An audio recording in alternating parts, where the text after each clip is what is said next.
Hello, my friends. My name is Eugene, and welcome to a different sort of video today. I just wanted to kind of get on camera and just speak from the heart and see where it takes me. Today, hopefully as you're watching this, assuming I got it out on time, is the 15th year anniversary of my ME CFS journey.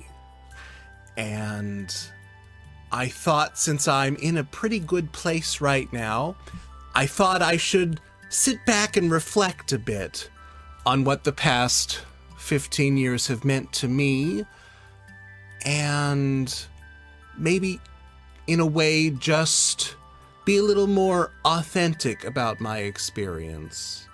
Because I often think, when I'm able to be here in the studio and broadcast to you, you often see me at my best, I would say. I'm able to get down here, I'm able to be personable and have a good headspace to just be down here and stream and entertain you, hopefully entertain you.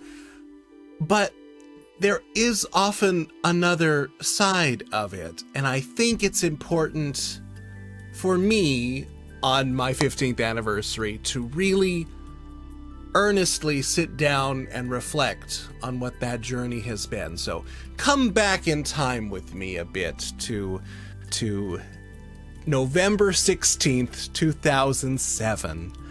I was a senior in high school, heavily involved in a lot of different things.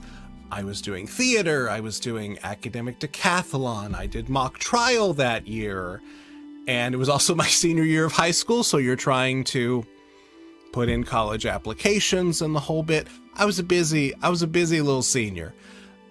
I had just finished a 3-person production and got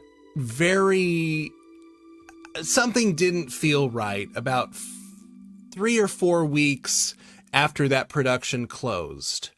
I remember thinking my throat was not feeling, something was not right.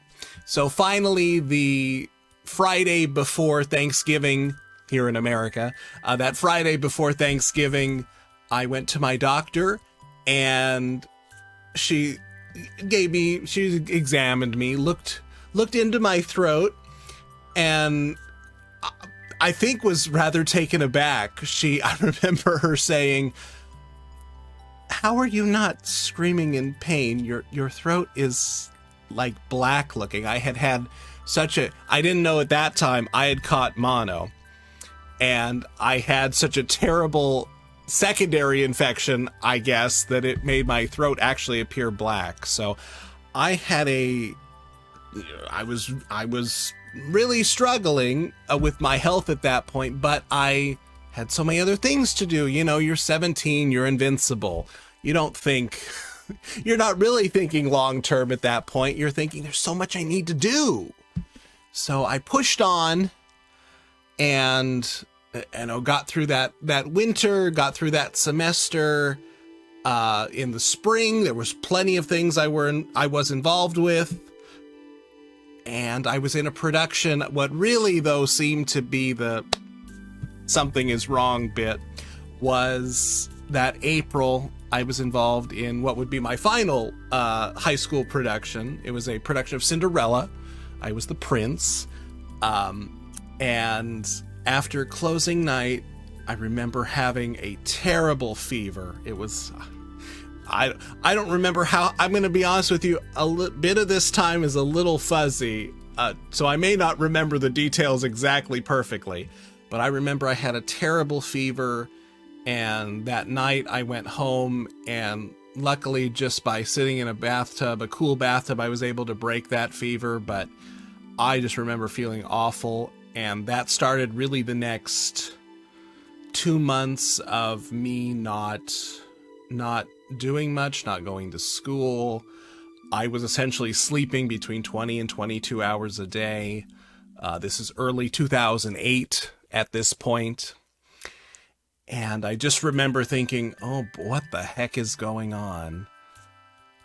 Though, thankfully, with the help of my with my parents, who have been so supportive through all of this, and a number of teachers who I'm very grateful for, I was able to finish high school, at least. I am a high school graduate, but I was not well.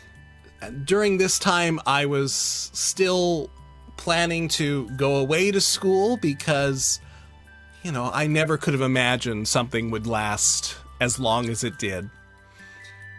Or even any sort of cold or flu or illness could last as long as this has. That summer, I was right out of high school. I was accepted to New York University, and I packed up my things and went across the country that fall to start my first semester of college. That did not quite go as planned. I was very tired this whole day. I mean, I was obviously still struggling. I was feeling the effects of, obviously, that mono still by that point, and ended up in the hospital in New York with some really severe abdominal pain, and decided I needed to come back home. And come back home I did. And for the next pretty much 3 to 4 years, not a lot happened. My mother was persistent that something was wrong long term, so we got seen by a doctor at Stanford University during this time, where I first got my diagnosis of chronic fatigue syndrome. Now, this was, I know this right here is the most divine intervention, whatever you'd like to call it, part of this story, because I know so many people with ME/CFS, and probably have even extended now into long COVID, see so many doctors initially who poo-poo your symptoms. Oh, you're depressed. Oh, you're overweight. Oh, you're just stressed, and kind of refuse to see the bigger picture. So this is where I got very lucky, that I was seen by the perfect doctor at Stanford University, who was like, no, I know exactly what you have. And that was within, I think I first saw him in December of 2008. So that's like almost within a year of me first having symptoms. So that was pretty astounding. So we knew what we had, or at least we had an idea of what I had and how to tackle it. And that kind of began the process of many medicines, antivirals, strong antivirals, Plaquenil. I mean, I've been on a lot of different medications over the years. Some have helped, some have not. It's hard to say which, now, even now, as I'm reflecting back on 15 years of things, it's hard to really have a good perspective of what things worked and what things didn't. But there were years good, years bad. I think starting ahead in 2012, I was able to attend community college part-time. By 2014, I had moved out on my own for a bit. I was no longer needing my parents quite as much. Though I will say, the caveat to all these successes is that when you live with something that has such a profound effect on your energy, you learn different strategies that become second nature to you, but I know they are not normal or second nature to everyone. There are so many times where if you know there's an event coming up, maybe when you have something like CFS, you tend to spend like the previous 2 or 3 days not doing anything to kind of build up your energy so you can spend your energy on the thing you want to do. I've been told that this process is called thinking of your energy envelope. So you have so much energy in a week, and how are you going to spend it? Because once you spend it, that's it. Then you need to rest the rest of the time. So I know I've come up with strategies for that. And even now when I'm thinking of even 2022, when I have done tremendously well. There are still those days where I am not well, those days where I have showered and gotten ready and gotten dressed and have gotten ready to come into the studio and stream, and I just have sat down and gone, nope, it's not happening today. I need to take it easy. So chronic fatigue is the strangest thing, because you can look really well. In fact, I probably will put it on the screen somewhere here. I found this picture of me from around my birthday last year, and I was not doing well last year around my birthday at all. I don't think I had streamed for about 3 or 4. I don't know if it was 2 or 3 months total. I'm not sure. But anyway, I remember me being unshaved and long hair, but I look, you would probably never know that I was as exhausted as I was. And I think that in some way is a more frustrating part about chronic fatigue, is you can look fine. I mean, I can't tell you how many times over the years everyone's like, oh, you look great. I'm like, yeah, thanks. I know. Looks sometimes beguile how you're really feeling.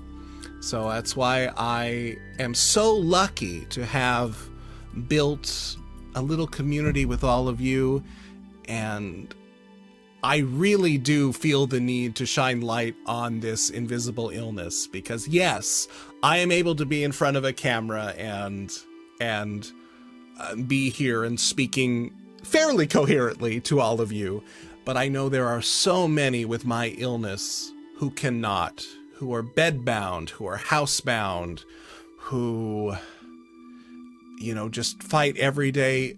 Doing basic hygiene is the extent of their daily activities. I've been there. I understand what that feels like. And I think unless you know someone who, in your personal life, who's going through this, or you're going through it yourself, it's so hard to put into perspective the idea that you can be fine one day and the next I need to be in bed most of the day. I mean, that is just a realistic thing that can happen with CFS. And while I'm in a very good cycle, I feel like I'm finally on the right blend of medication and I do the things I need to do. It's still not perfect. I'll be 100% honest with you. I still have my days that I struggle. I know from I'm sure my community is thinking right now, yeah, there are days we don't hear from you. And that's just true. I would love to be here in front of the camera for you every day. The problem is that's not realistic yet. It may never be. I don't know. But what I am grateful for is that you've given me this platform to chat about it. And I am so grateful for all of you. I really am. Well, thank you so much for letting me talk a little more candidly like this on my 15th anniversary. I am so grateful that I have this platform, and I certainly don't take it for granted. I know at times I probably do downplay my illness at times, but I guess that's natural. I don't think you ever really want to talk about how sometimes very impaired you are, but I feel I'm in a very unique position because I am doing so well. I need to be a visible face for something that can be very invisible. So for everyone out there suffering with ME/CFS, long COVID, anything else that's a little unusual and different and not easily solved, I'm here for you, and I want to do a better job of letting everyone know that this is here, it's real, and there are so many who are suffering. So for my 15th anniversary, I will be fundraising for the Open Medicine Foundation on my Twitch channel, twitch.tv/EugeneTM_gaming. I know that's a very long name. I'll make sure I'll put it in the description below. I try to stream twice a week on Twitch.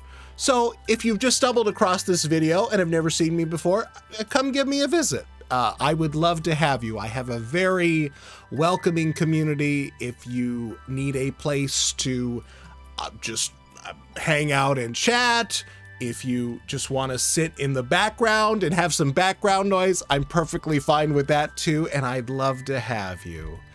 So I am very much looking forward to another fundraiser. I've done one other fundraiser around my birthday this year, and I'm very happy to once again be raising money for the Open Medicine Foundation.